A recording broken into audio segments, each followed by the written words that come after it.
Olá pessoal, mais uma aula nossa de ciências, né? E hoje a gente vai falar um pouquinho sobre a energia e a relação que ela tem com o aquecimento global. Só para a gente começar a nossa aula, primeiramente a gente vai diferenciar, né, efeito estufa e aquecimento global. E geralmente a gente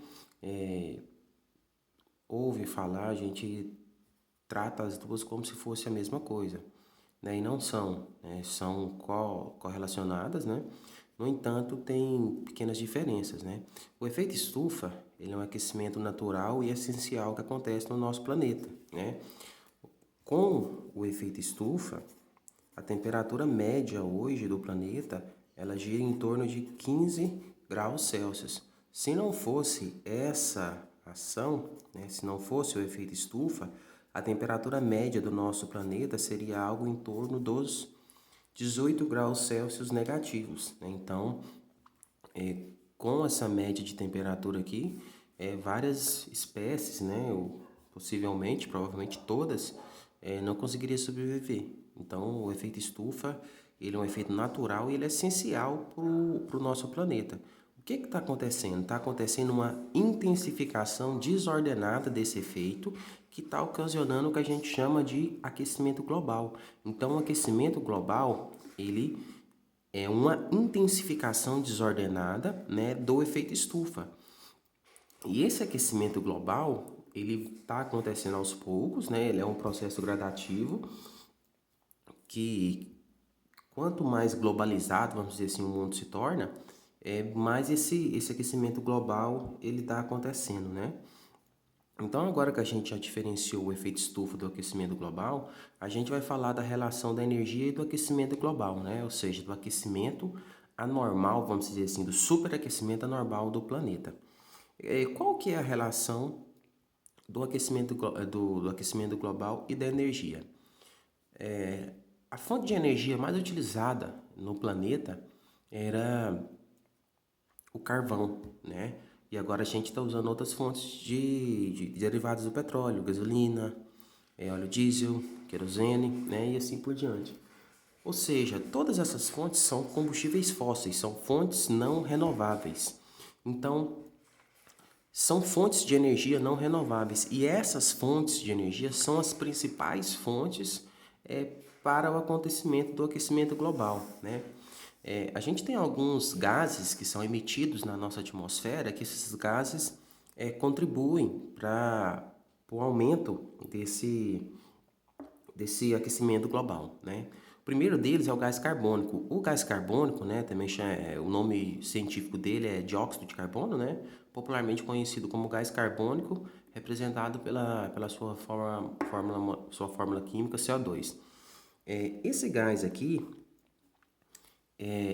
ele é um gás que ele contribui em torno de uns 60% para essa intensificação do efeito estufa. Então, os dois gases aqui que eu poderia destacar que tem um maior percentual seria o gás carbônico e o gás metano, tá? O gás carbônico, a principal fonte dele é na queima de combustíveis fósseis. Então, no processo da combustão, né, a gente tem que ter um combustível e tem que ter um comburente. Quando acontece a combustão, quando acontece uma combustão completa, ela gera gás carbônico, né? Ou ela pode também gerar também, dentre outros gases gerados, né? Ela vai gerar aqui o monóxido de carbono, tá? Então, a principal fonte hoje do gás carbônico são a queima de combustíveis fósseis, né? Então, no século passado, o combustível de maior destaque era o carvão mineral, que também é um derivado do petróleo. Hoje a gente tem a queima de outros combustíveis, gás natural, que também é um derivado do petróleo, tem gasolina, tem óleo diesel, tem querosene, então todos esses contribuem para a ação do efeito estufa. A gente também aqui tem um gás metano, né? O gás metano, a principal fonte dele hoje é na pecuária, né? Tem o óxido nitroso, os clorofluorcarbonetos, né, também chamados de CFC, os aerosóis, e também tem o monóxido de carbono. O que a gente pode fazer para estar modificando isso aí? Então, volta no passado um pouquinho e imagina a população do planeta 100 anos atrás. ela era um pequeno percentual da população que a gente tem hoje. O mundo não era tão industrializado como ela é hoje, então não havia um grande consumo dessas fontes de energias não renováveis, como os combustíveis fósseis. Como o mundo foi globalizando, foi aumentando enormemente a sua população, houve uma demanda muito grande de combustíveis. Então, cada vez mais, o ser humano ele está utilizando. Hoje, a sociedade, ela não viveria sem o uso desses combustíveis, que ele se tornou algo essencial. Vamos destacar aqui os combustíveis fósseis, né, que a gente usa: gasolina, óleo diesel, querosene, tá? Então, sem esses combustíveis, hoje possivelmente a sociedade ela pararia, ela ficaria estática. Então, uma solução para a gente era mudar os nossos conceitos hoje, mudar os hábitos, né? Procurar utilizar mais fontes de energias renováveis e procurar cada vez menos utilizar as fontes não renováveis, né? O governo, né, os governos em gerais estão buscando isso, né? Tem também o protocolo de Kyoto, né, que ele também ele é um tratado, vamos dizer assim, que ele busca, junto com os países mais desenvolvidos, a redução da emissão desses gases, né?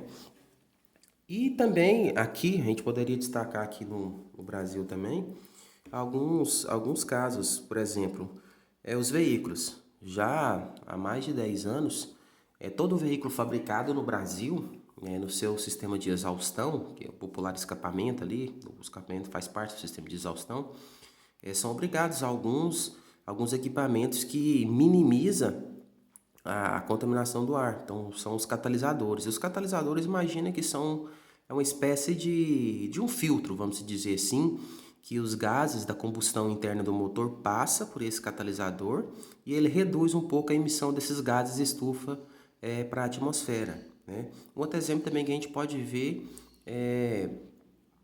no óleo diesel. O óleo diesel hoje ele é um combustível muito utilizado, ele é o combustível de principalmente caminhões, ônibus, né? Então, anos atrás, né, mais de uma década atrás, os combustíveis, o óleo diesel em questão, ele era utilizado aqui no Brasil, o óleo diesel S1000 ou S500, se eu não me engano. O que quer dizer esse S500? O S é a sigla na tabela periódica para enxofre, né? E o 500 ou 1000 seria a percentual, seria o ppm, a parte por milhão, né? Então, quando eu falo assim que eu tenho óleo diesel S1000, quer dizer que a cada 1 milhão de partes, 1000 delas são de enxofre. Ou eu poderia falar que seriam 1000 miligramas por cada quilo, né?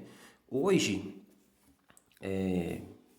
já tem o óleo S10, né? Tem muita gente que às vezes relaciona o óleo S10 com a caminhonete. Mas assim, uma coisa não tem nada a ver com a outra. Os óleos dieséis hoje vendidos tem um percentual de enxofre muito menor do que o na década passada. Então, os veículos mais novos movidos a óleo diesel, o sistema de injeção deles hoje só funcionam com o óleo S10, né?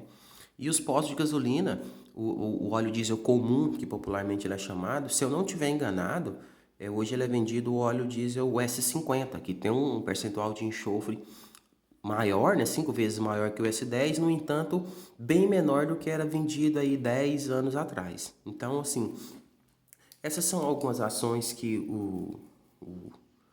todos os governos têm tomado, né, não só aqui, em todas as partes do mundo, mas essas são alguns casos que eu citei aqui da nossa realidade.